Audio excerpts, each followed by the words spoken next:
ये है zinc metal और ये है सल्फ्यूरिक एसिड।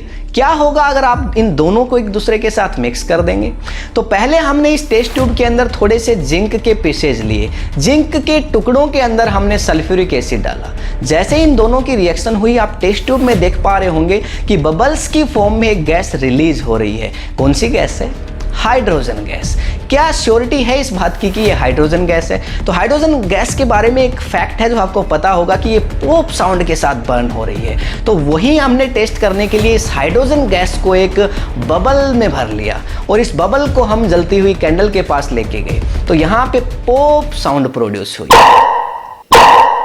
अगर जिंक मेटल को सल्फ्यूरिक एसिड के साथ रिएक्ट करवाया जाता है तो यहां से हाइड्रोजन गैस निकलती है और वो पॉप साउंड के साथ बर्न होती है। ऐसे इंफॉर्मेटिव वीडियोस के लिए सब्सक्राइब करिए हमारे चैनल को और इस वीडियो को लाइक एंड शेयर करना बिल्कुल मत भूलना।